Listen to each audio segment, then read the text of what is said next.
family visas, and appeals. Our senior partner is an accredited member of the Law Society Immigration Accreditation Panel, which guarantees expert representation. Our office is open from 9:30 a.m. to 6 p.m. Monday to Friday, and on Saturdays by appointment only from 10 a.m. to 4 p.m. We are located at 4th floor Anna House, 214 to 218 Tottenham High Road, London, N15 4NP. Just a short walk from Seven Sisters Underground. Our senior partner, Bernardo Wusu, is also a qualified barrister and a member of the Ghana Bar Association. He has acted as an expert in court cases involving aspects of Ghanaian law. He has also advised local authorities, the official solicitor's office, and other solicitors on the intricacies of Ghanaian law, and is a regular contributor on the radio and TV on matters concerning Ghanaian law.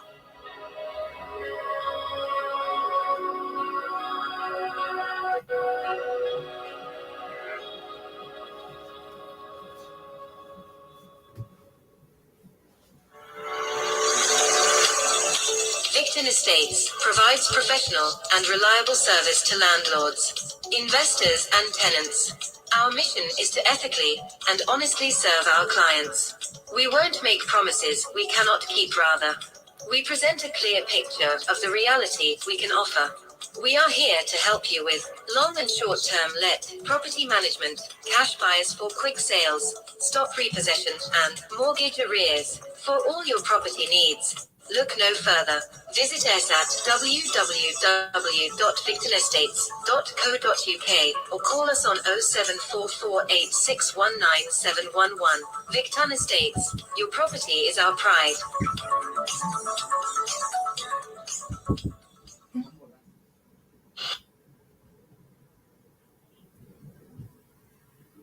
Hello, ladies and gentlemen, viewers, you're welcome to today's program, the Legal Hour with BWF Solicitors. I am your host, Vicky Newton, and today's topic is child maintenance. Is it necessary to pay? You might be asking yourself, what is child maintenance? Who is really responsible for child maintenance? And how is it calculated? Don't worry, we have an experienced solicitor who is also a partner of BWF Solicitors. This is Eunice Achampong, who will be explaining all these questions to us. If you want to contribute to the program or ask a question, you can send all your queries to our Facebook and social media handles. On Facebook is Heritage TV and BWF Solicitors live on Facebook. If you prefer to call us live on this program, the number to call is 0744 8619 711. The number again is 0744 8619 711. I will also entreat you to also share this program to all your friends and loved ones. Thank you to all our sponsors, of course, BWF Solicitors, Victon Estates Limited, and Eagle Heights International School for your support. Let me quickly introduce you to my guest, who is, not a stranger. She's always with us every Saturday, 12 noon, in the person of Lawyer Eunice Achampong. Hello, Lawyer Eunice. Hi, Vicky. How are you? I'm fine, thank you. And how's the family? You're really looking sassy. Thank you. Thank you so much. Different look today. Yes, and you can even pass for a 20-year-old as well. I know. Somebody said I could pass for a 16-year-old, and I said thank you. It's all about us black-skinned people looking younger as ever. Yeah. Take it as a compliment. Yes. And how's your week been? Oh, by God's grace, it's been good. So it's back to the office, as busy as usual. Wonderful. Before we go into today's topic, which is child maintenance, as usual, as we do every Saturday, if you could please give us an update. Yes. on what is happening? On what is happening. Okay, so as immigration law is constantly and always changing, I think that we should also pay attention to what is has been announced by the Home Secretary, which is Priti Patel. First of all, we all know that once the 30th of June 2021 deadline passed for the EU settlement scheme application. So we know that those that are EU nationals and their family members had to make applications for pre-settled status or settled status to remain in the UK. And the deadline was given for the 30th of June 2021. Of course, not everybody would have been able to meet that deadline. And so there was, should I say, a lot of protest, court cases to basically let the government know they needed to extend their deadline in case some people were not able to meet it. And they have been very flexible in now introducing some reasonable excuse why people who were supposed to make the applications by the 30th of June could now rely on to now make their applications. So, if for any reason you were meant to make the application, you were not aware, you are a child, and so your parents did not make the application on your behalf, or for one reason or the other, you have been involved. Eunice, Yes. just 1 second. If you could turn down your audio a little bit, I think Oh, okay. I've got viewers saying they're getting feedback. Okay. Please.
Mm.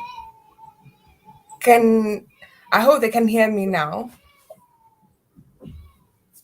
Okay. Okay, I can hear you clearly. So let's get on with it. I think the technicians are going to sort it out behind the scenes for us. If there's anything they need you to do physically, I will let you know. Okay. Okay. Okay, so I was saying that in terms of child maintenance, when it comes to going onto the .gov.uk website, if you are somebody who is meant to be paying that child maintenance, you will be asked for your income. You will be asked, of course, whether you are working, whether you are being paid on a monthly basis, yearly basis, weekly basis. Once you've put in your income, it will ask how many children you are paying for. So if it's one child, two children, three children, you put in those details, it will, I mean, of course, generate a calculation for which, of course, you would have to pay a sum of money every week or every month. And usually, the way in which the calculation is done is in three or four different ways. So you have the basic rate plus. So the basic rate plus is basically um, the child maintenance service looking at the income of the paying parent. So if they look at your income and they feel that your income can be seen to be about £800 to £3,000 a week, then of course you are one of the high earners, and so the basic rate plus rate will be applied to you. And so if your income is that large, and then of course you may even be earning more than £3,000 a week, then the cutoff point or the cutoff for those earners is just £3,000 a week, and then they calculate um, the income based on the number of children that that person may have. If for one reason or the other, of course, you are not a high earner, your income is reasonably okay, and your income can be seen to be between at least £200 to £800 a week, then the basic rate will be applied in that case.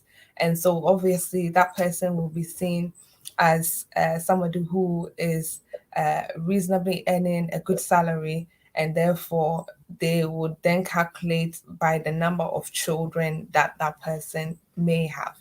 And then you have the should I say, the reduced rate.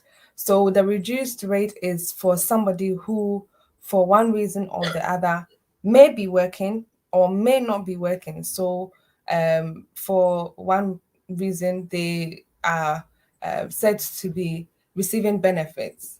So maybe they are not really earning much, so they're receiving benefits in addition. Or it could be that they are not earning at all and they may be receiving some form of benefit.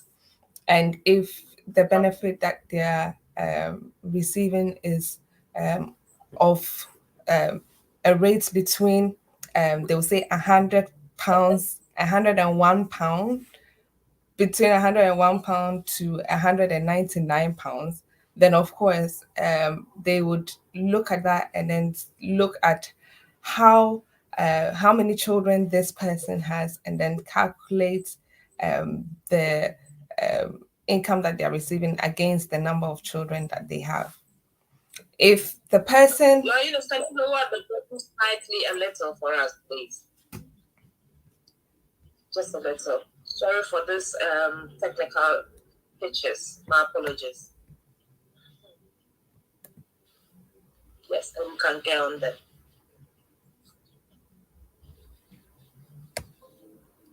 can you hear me? Yes, I can hear you. I hope our viewers and listeners can hear us clearly. So let's get on with it. Sorry for that. Okay, so in terms of the other rates as well, so we have the nil rate, where if of course you are not earning at all, you will definitely not be asked to make any payments whatsoever. But then you have those that may be earning between £7 to £100 each week. And if of course they look at the number of children that you have, they are not going to say that because you have, let's say, two children or three children, we will calculate it based on the number of children. They will just let you pay a flat rate of £7 every week in terms of childcare purposes. But if the parent who is earning between £7 to £100 is able to show that for one reason or the other, the child spends at least one night with them or less than one night with them every week, then of course it will be taken that because at least the child spends at least 52 nights a week with the parent, then they shouldn't pay any child maintenance whatsoever. So it could be that the child has residence with the other parent. So it's not just the parent who is normally living with the child who takes care of the child, but also this other parent who is meant to pay can also show that this child lives with them at least 52 nights a week, and therefore they should not be told or they should not be requested to pay for any child maintenance because of the fact that they are earning a low income. So you have these different rates that are applied, but of course, it is subject to whether there is already an informal arrangement in place by both parents. And so, if there is one in place for both parents, then it means that the child maintenance service doesn't need to be involved because the both of you have already come to some sort of agreement as to how much should be paid into the account of the residing parents each month or each week or however the arrangement has been sorted. Yeah. Okay. All right. Ladies and gentlemen, if you just joined us, this is Heritage TV and it's the Legal Hour show with BWF Solicitors. With me is very experienced solicitor and also a partner with BWF Solicitors, Mrs. Eunice Achabon. Today discussing the topic child maintenance. Is it necessary to pay child maintenance? If you want to contribute to the program, feel free to send in your comments or questions to us on our Facebook page at Heritage TV or BWF Solicitors Facebook page. If you rather prefer to call us live during this program, the phone number to call us is on 0744 8619 711. The number again is 0744 8619 711. We would love to hear from you. Back to Lawyer Eunice. Lawyer Eunice, are you there? Yes. Okay. All right. I've got one question that is coming.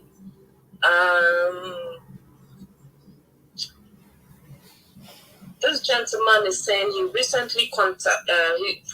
was recently contacted by Child Maintenance Service regarding his children who live with his wife.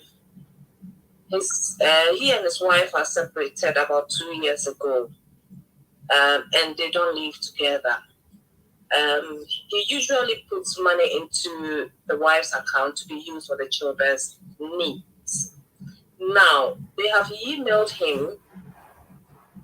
Now that they have emailed him, can he go ahead to show them he already has an informal arrangement where he puts money in her ex-partner's account, or does he have to do as they say? Okay, so in this situation, of course, I can see that from what the person has stated, they are living separately. And so it is the case that, of course, when you look at the records, it will show that they no longer live within the same household. And so, of course, if any income is received, it is going into his pocket. It is not going to the family. And if that is the case, and the other parent who lives with the children is saying, well, he doesn't make any financial contributions to the household, and therefore I want child maintenance to be involved, then of course they will contact the other parents to find out if they can, of course, make some financial contribution. And of course, you can't lie to them, because if you are working and there is record from your NI with HMRC, those checks would be done. And so if the other parent is saying that they already have some informal arrangements in place for the child or the children, then of course he can make them aware. So if, let's say, over a period of 6 months, every 2 months or every month he pays £200 into the account, he should send copies of those bank statements to the child maintenance service to show that every month or every 2 months he puts in £200 into her account for the children. And of course, they will look at that, because the whole aim is that the parents can come to some sort of agreement without so much involving the child maintenance service. Because, first of all, the person who makes the application to the child maintenance service for another parent to pay has to pay for that application. So they pay for that application, Yes. and then, if for one reason or the other, they're saying that they can't trust the other parent to put the money into their account, there's a collect and Okay. pay service.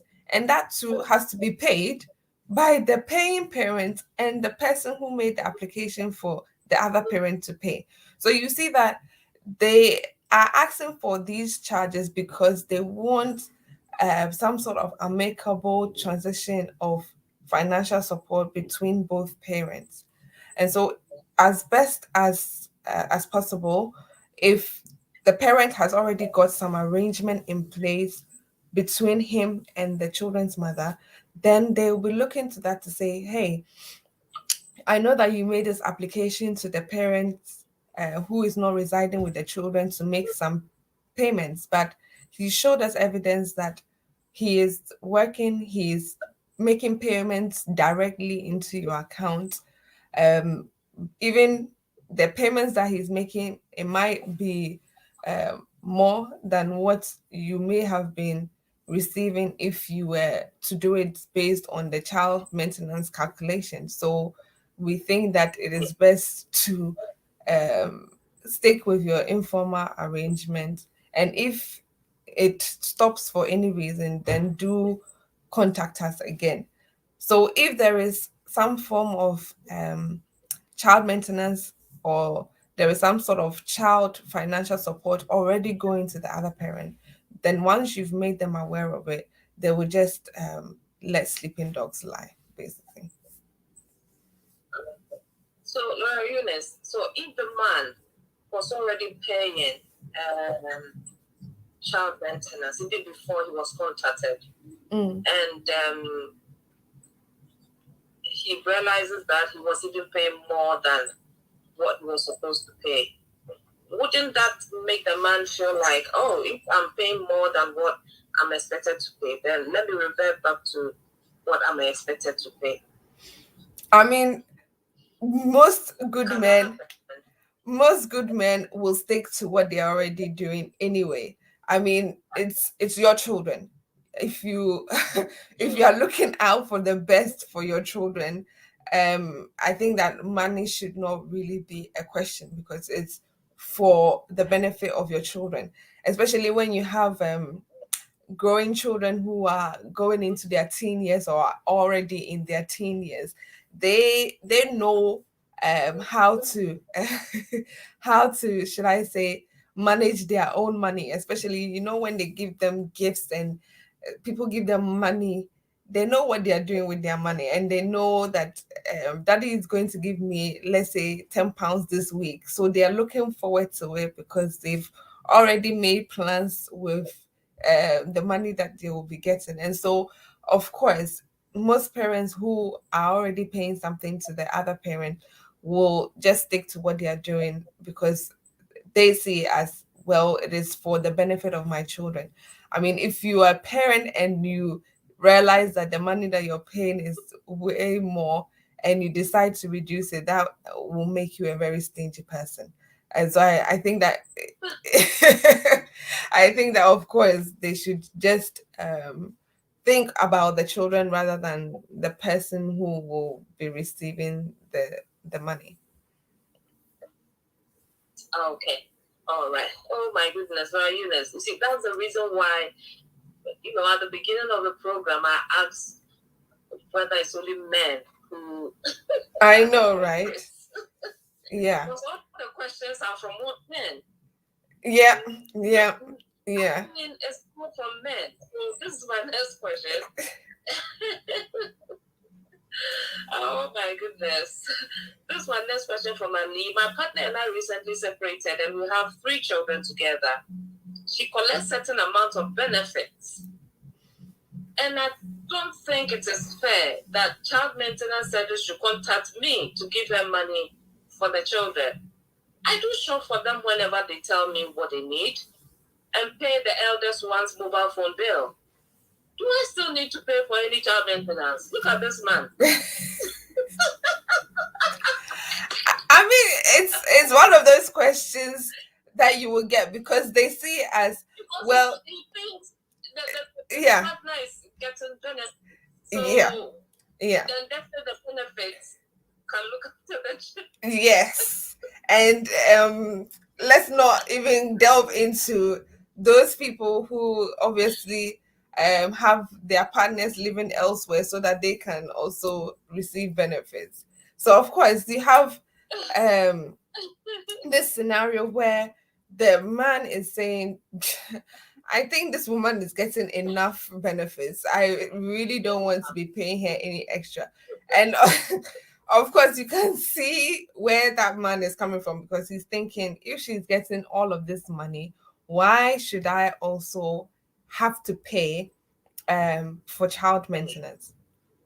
Of course, um, when you are taking in benefits and then you're also receiving child maintenance, they also look at these incomes as well. So, for instance, because HMRC is responsible for child tax credits and the working tax credits and the rest of it. So, when it comes to working tax credit, that is to do with the residing parents or the parent that lives with a child taking some benefits to be able to say that I'm taking my child to childcare. I need some money in addition to the money that I come with when I work. But when it comes to child tax credits, that generally has to do with the government supplementing the income of the parents to be able to pay for like childcare. And then, of course, if you have a parent who is paying for child maintenance in terms of the child's well being, they know that all of this income will be going to that same parent. And so they make adjustments because, of course, the way that benefits is calculated is such that they look at the income coming into the household and they calculate how much should be given to the parent.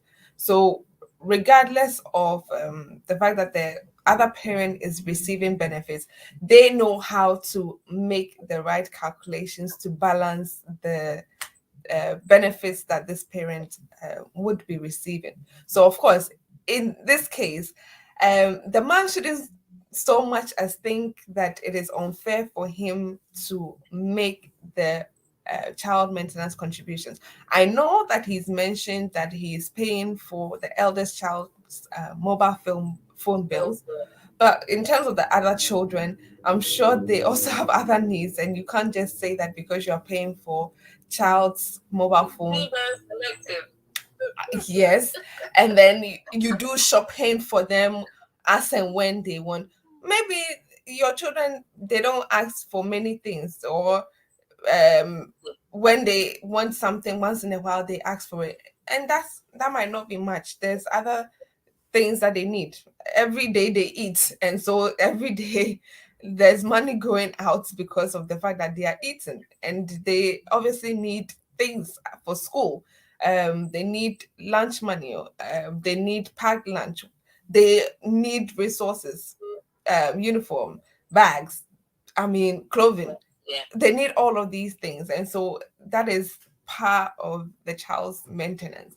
And so when it comes to the practicality, I see where he's coming from, but there are other needs that the children have, and he should not think because the woman is receiving benefits, and so he thinks that it is highly unfair that he should be receiving, I mean, he should have child maintenance request further payments from him.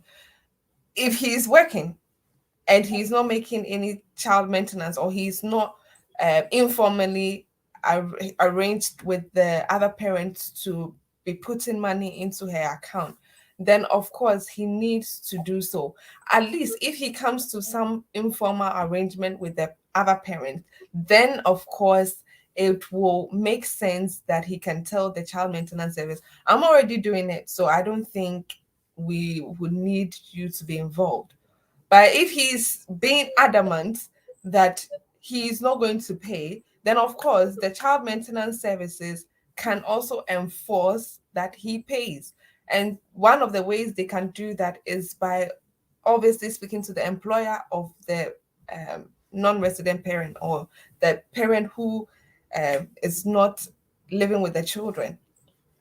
They can say to them, we need deductions to be made at source. And so please deduct the child maintenance from his salary before his salary is given to him.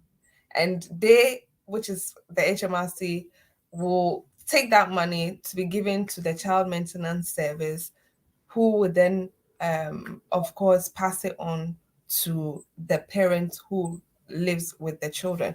So it means that, of course, he can't get away from it. If that person is being very difficult, for instance, they have some sort of self-employed job, and so the child maintenance service cannot deduct from their wages from their employer, then they can also take it to court to get a liability order for the person who is not living with the children to make payment.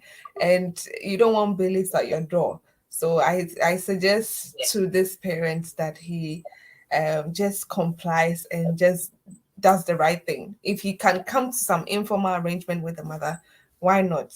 He should do that. He should go ahead and do that. And then, of course, that will benefit his own children. It's not going to the children, I mean, the mother per se, but to the children who need that money in terms of their day to day upbringing. So Ali, I realized whilst you answered that question, he sent me a smiling emoji because it was so funny.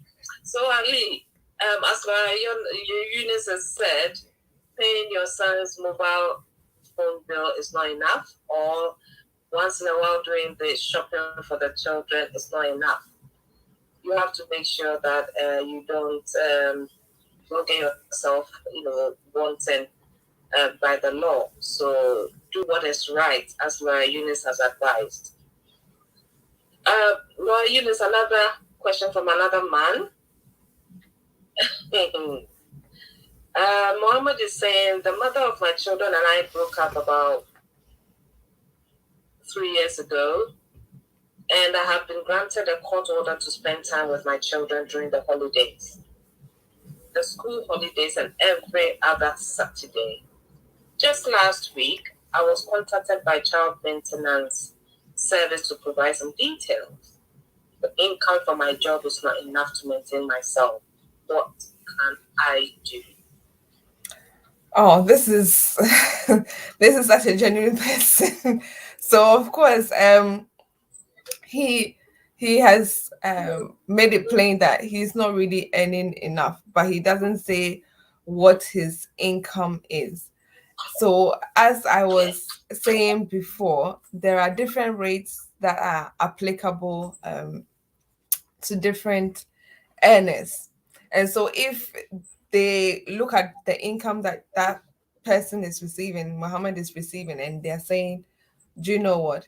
We have seen your income. We believe that, yes, you may not earn enough, but at least your income may fall between £100 to £199 each week. And if that is your income, then of course we will have the reduced rates applied to you. And if that is how much he is receiving, for instance, I'm just assuming that his income will Yeah. be between 100 to £199 a week, then they will obviously look at how to apply his income to the number of children that he has.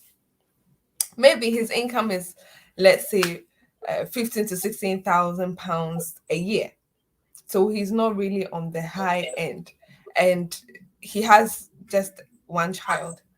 I mean, roughly speaking, once you use the calculator on the Dog of the UK website, it comes up with something between 130 something pounds each week. And so, if, for instance, his income was that low, that will roughly be the amount of money he will be paying sorry, each month. So 130 something pounds each month. So if that's how much he's earning each year, um he's not going to be paying more than 150 pounds each month, and so he should not be so worried about it. I know that sometimes when you live on your own, the expenses are much because you have to pay for your rent, you have to pay for your bills, you have to pay for your clothing, eating, and the rest of it. And life can be difficult. But if he needs to do an extra few hours to make up for the other expenses, then maybe he might need to do so. Um, I know that, of course, it's not the best because sometimes um, when you look at it, they expect that you will be able to pay for the child maintenance.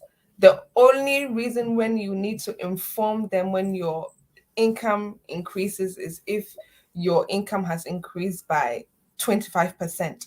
So if the income has increased by at least 25%, then you should inform them that your income has increased, and then they will recalculate how much you should be paying. But of course, if you do the extra few hours and you are getting something a bit more in your pocket, then that should be fine. It shouldn't really break the bank too much. And so I understand where he's coming from, but of course, the children need to also be looked after. And so once they've made the calculation, then they will go ahead to let him know, or he himself can do the calculation online using their calculator and see how much he would have to pay. It will be better for him to come to some sort of informal agreement with the other parent. But if not, they would go ahead and say he should make those payments on a monthly basis to the other parent directly, so that he doesn't have to pay for any collect and pay service where this child maintenance service themselves will deduct the money and then pay directly to the parents who lives with the child. Once they have a direct debit set up, it should make life a lot more easier. All right. But Eunice, what about this? This is in relation to a real life story Mm. where the man wasn't allowed to have access to the children for so many years. Then later on,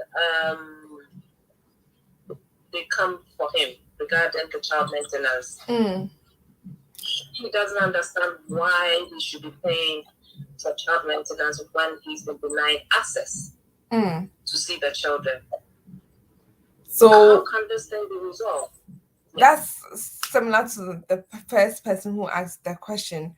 Of course, it doesn't really matter if you have access to the children or not.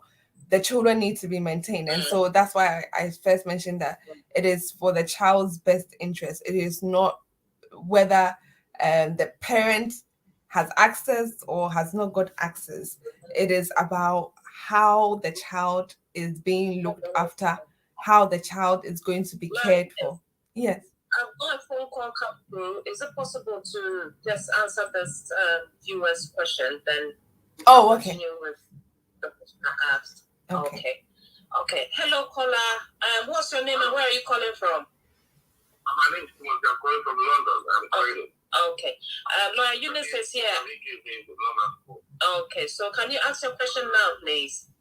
Yeah, my question is, my wife, we give my wife indefinitely. We give to a certain lawyer, and he has submitted it from April, and we still haven't heard anything from Home Office. When we asked him, he said because of the corona, so it took long for the reply. So yesterday, they gave me advice to go and get the letter that he said you have write letter to them. But so I've got a copy of the letter that he wrote to them. But I just want to know why it keep so long and if there's anything that we have to do about it. So when did he say when did he submit he it? He said he submitted it around April. And they haven't received any acknowledgement, but the lawyer said he sent a letter to Home Office. So I was asking when the biometrics was taken and whether he was sent a copy of the application. Have you taken any biometric, Timothy? No. No biometric. That's right for my wife. She hasn't. The same lawyer who did the renewal for her, and now it's time for indefinite. So we give it to the same lawyer, and then we still have any acknowledgement. Okay, so he's saying that they haven't received any correspondence from the Home Office for her to have a biometric done by Eunice. Yeah. Okay, because and then, he has written them a letter, but he still haven't received any response. Okay. Lawyer Eunice will give you an answer. Yeah, because the normal process is that once you've submitted the application online, it will then give you the opportunity to book a biometric appointment. So if the application has been submitted online, an email will be sent to the email address that was given during the application, and the email will say application submitted because you've paid for the service. So once the application has been paid for, okay. So once the application has been paid for, they will then go ahead and send an email to the email that was used for the application. Then, of course, they will ask for the application to be downloaded, for the consent forms to be signed, for a checklist to be downloaded, and then to book your biometric appointment. So the lawyer would have had to go on to book the appointment so that the lady would be able to attend. So if since April, the lady has not booked and attended a biometric enrollment service, then I am slightly confused as to how come she hasn't gone for a biometric appointment. Okay. Yeah. All right. Does he have any copy of the application? Yeah, so now, if you are confused, the same as me, I'm confused. That's why I'm calling. Because since April, and I went to the lawyer yesterday, and then he said he still hasn't heard anything, but he has booked it and paid. He has paid the money as well. For the application? Before, I think. He has paid the money, which is 2,000 something. He has paid it, and then he still has So to maybe you need to ask him when the biometric appointment is, because the biometric appointment needs to be done. Biometric appointment, they should send him an email. Yeah. For about he hasn't. He hasn't received it. He has received it. He will call the appointment, but he hasn't received it. I went to him yesterday. Okay. And I printed out the letter that he sent to the home office to me. Okay. Lioness, is there any way you can help this gentleman? Even I think that he should call after. Lawyer. Yeah. He should call after the program. Okay. Yeah. Okay. All right. Timothy, so there you are. Still stay tuned. Lawyer Eunice will need her details for you to get in touch with her, and she will definitely be able to help you out with this issue. All right? Yeah, okay. Okay. So what time is it finished? We'll be finishing the next few minutes. Thank you. Yeah. All right. Thank you for calling. Bye-bye. Lioness, so yes, so that Yes. is it. I was just giving you a scenario where the man is not giving access to the children. He doesn't have access to them, but yet he's expected to pay for child maintenance. I mean, with those that have access rights, they look at, for instance, the number of nights like the children spend with the parents and see if their child maintenance can be reduced by any form or can be reduced by any means possible. But there's not much anyway. So even if you don't have access rights to your children or you don't have contact, which is direct contact with the child, you still would be liable to pay child maintenance if you are not doing so already, because it's not about whether you are keeping contact with the child. It is more to do with the child's well-being. And so the whole point is, if the child is being maintained, if the child is being looked after, that is what is more important. So they are looking at different scenarios where irresponsible parents just wouldn't want to be involved in the child's life and they just get away with it. But if you have a responsible parent who has already put certain arrangements in place for the child's well-being, then of course you wouldn't have this issue.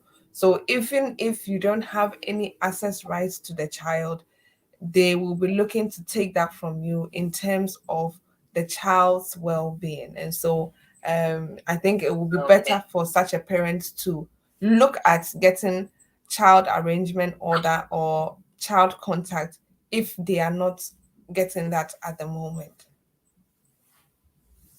Oh, okay. All right. It's rather unfortunate that you are paying for that child, and you still cannot, you can't spend time with that child. Yeah.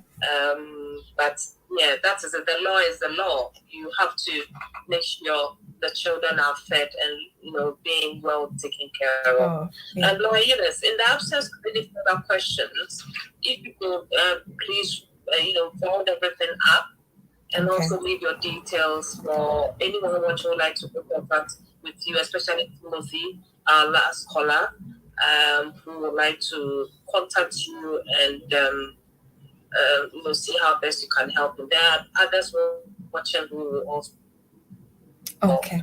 support and help. Okay, so as we've been speaking about child maintenance today, I know that there will be people who may fall into this category. Obviously, for the parent who the child lives with or the children live with, they would just be involved in making the application to the child maintenance service. But if you already have the other parent making some form of payment to the child, for instance, then I think that it is best that you stick with that informal arrangement, because once the other parent makes them aware that this is the arrangement which is in place, then they are more likely to say that because of the informal arrangement in place, that should keep going and they don't need to be involved. Especially in cases where, for instance, the parent has records of all the payments they make to the other parent's account, then it becomes necessary that you just allow that process to continue. It is only if the financial arrangement stops and then you feel that the other parent is taking you for granted and is not looking after the children well enough that you can say that, do you know what, if this is the way things are going to be, then I will go ahead and seek support or help from the child maintenance service so that they can retrieve whatever monies you as the non-resident parent should be making towards your children. And so, of course, if the children need to be looked after, they can go ahead and backdate any payments that need to be made. And so it's necessary that if you are a parent, a responsible parent, and you have children that need to be looked after, please don't leave that responsibility to just the mother. You are also a parent, and so you need to be very much involved in the well-being of your own child. As Vicky was saying, if you don't have access rights and the other parent is preventing you from having that direct contact with your child, then maybe it might be best for you to seek child arrangement order for you to also have contact with that child. And so if there's anybody who would like to make further inquiries or who is currently in this situation and they need further assistance, then of course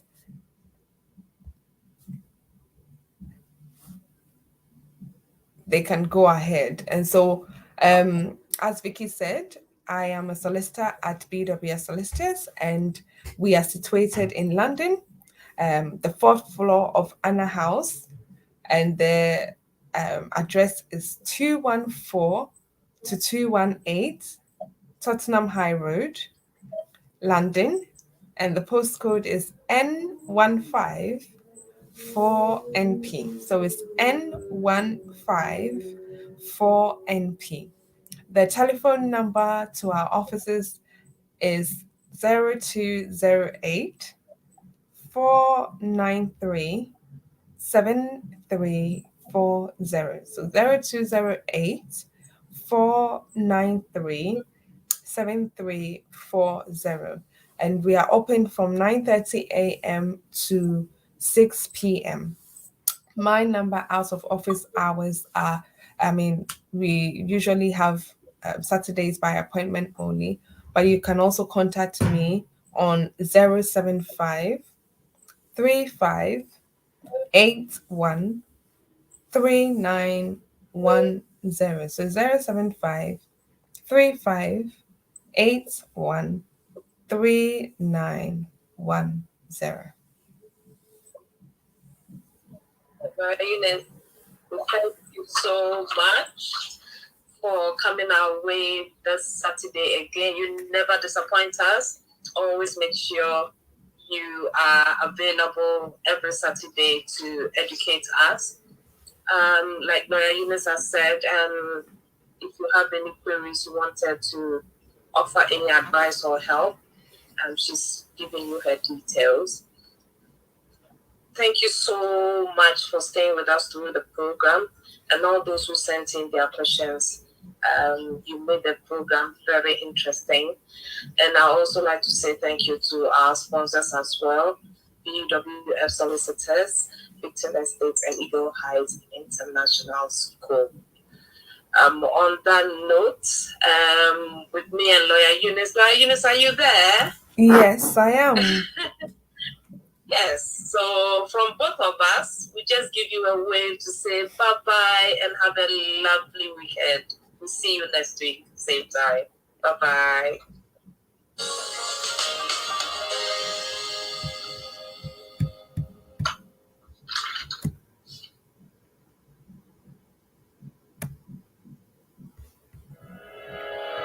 Based in London, we are a dynamic, award-winning firm specializing in a range of legal services, including family law, matrimonial law, immigration, dispute resolution, Ghanaian customary and family law. At BWF, our solicitors are pleased to offer high-quality legal representation at competitive rates. Our senior partner, Bernardo Wusu, has over 29 years' experience as a lawyer in the UK.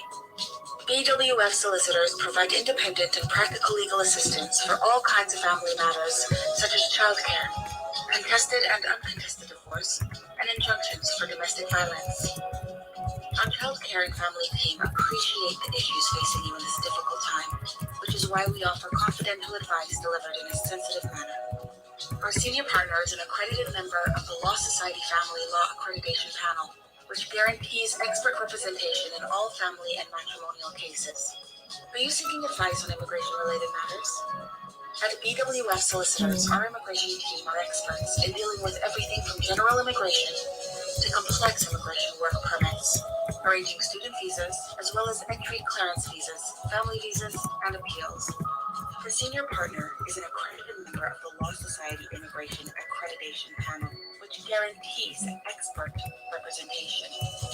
Our office is open from 9:30 a.m. to 6 p.m. Monday to Friday, and on Saturdays by appointment only from 10 a.m. to 4 p.m. We are located at 4th floor Anna House, 214 to 218 Tottenham High Road, London, N15 4NP. Just a short walk from Seven Sisters Underground. Our senior partner, Bernardo Wusu, is also a qualified barrister and a member of the Ghana Bar Association. He has acted as an expert in court cases involving aspects of Ghanaian law. He has also advised local authorities, the official solicitor's office, and other solicitors on the intricacies of Ghanaian law, and is a regular contributor on the radio and TV on matters concerning Ghanaian law.